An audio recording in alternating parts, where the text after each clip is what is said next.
మా అమ్మమ్మ గారు అమ్మ వాళ్ళ టైంలో అయితే ఈ వంట ఇలా చేయాలి, ఈ పచ్చడి ఇలా చేయాలంటే అలాగే చేసేవాళ్ళు. ఇంకొకటి వేయటానికి కూడా సాహసించేవాళ్ళు కాదనమాట.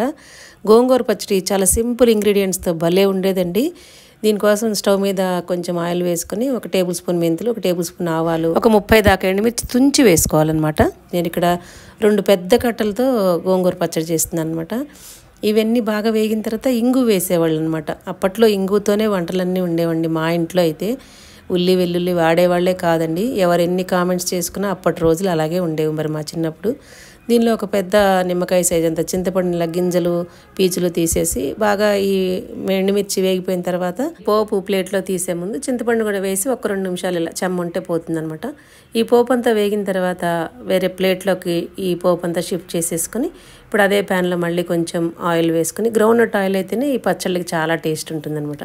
2 పెద్ద కట్టలు గోంగూరను ఒలిచేసుకొని బాగా కడిగేసి రాత్రంతా ఫ్యాన్ వేసి ఆరబెట్టేశానండి. తడి ఉండకూడదు అనమాట, కొంచెం నిల్వ ఉంటే పాడైపోతుంది తడి ఉంటే. ఇప్పుడు అదే బాండిలో మనం నూనె వేసుకున్నాం కదా, నూనె వేడైన తర్వాత ఈ గోంగూర అంతా వేసి బాగా కలిపేసుకోవాలన్నమాట. బాగా వేయించుకోవాలి, దగ్గరుండి కలుపుతూ ఉండాలి, లేదంటే అడుగంటేస్తుంది.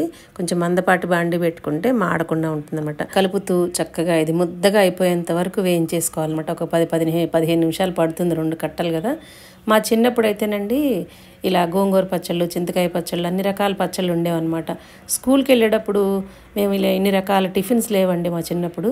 చక్కగా ఇంత గోంగూర పచ్చడి, చింతకాయ పచ్చడి ఏదో ఒక పచ్చడి వేసేసుకొని కాస్త నెయ్యి కానీ పప్పు నూనె కానీ వేసుకొని ఉల్లిపాయ కొరుక్కొని తినే స్కూల్కి వెళ్ళిపోయేవాళ్ళం అనమాట.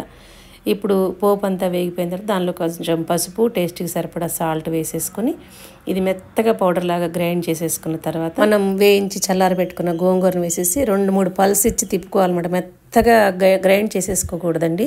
కొంచెం ఇదైతే ఆకుగానే ఉంటుందన్నమాట. చాలా పాతకాలంలో గోంగూర పచ్చళ్ళు అంటే ఇలాగే చేసేవాళ్ళు. అప్పుడు ధనాస్ గోంగూర అని ఏమిటో గోంగూరలు రకరకాల పేర్లు చెప్పేవాళ్ళు మా అమ్మ వాళ్ళు. ఇప్పుడు దీనిలో కొంచెం ఆయిల్ వేసేసుకుని గట్టిగానే ఉంటుంది ఈ పచ్చడి. మనం ఇప్పుడు పచ్చడిలాగా లూజ్గా ఉండదు. దీనిలో కొంచెం మళ్ళీ ఆయిల్ పచ్చడి లూజ్ అవ్వటం కోసం ఆయిల్ వేసేసుకుని కొంచెం ఆవాలు, ఇంగువ, ఎండుమిర్చి అంతే, ఇంకేం వేయక్కర్లేదు. మీకు కావాలనుకుంటే ఈ టైంలో వెల్లుల్లిపాయలు వేసుకోవచ్చు. నేనైతే ఎప్పుడు వేస్తుంటా కానీ ఇప్పుడు కార్తీక మాసం కదా వేయట్లేదనమాట. అమ్మ వాళ్ళు అయితే అసలు ఏం వేసేవాళ్ళు కాదు. ఇంతే 3వ రోజుకల్లా కొంచెం పచ్చడి లూజ్ అవుతుంది, 2వ రోజుకి.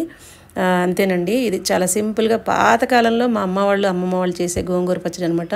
మీరు కూడా ఇలాగ ఎవరైనా చేసేవాళ్ళు ఉంటే నాకు తప్పకుండా కామెంట్స్లో తెలియచేయండి. ఇలాంటి సింపుల్ ఈజీ ట్రెడిషనల్ రెసిపీస్ కోసం మన ఛానల్ ఫాలో అవుతుండండి. వీడియోస్ నచ్చితే సబ్స్క్రైబ్ చేసుకోండి. Thank you for watching.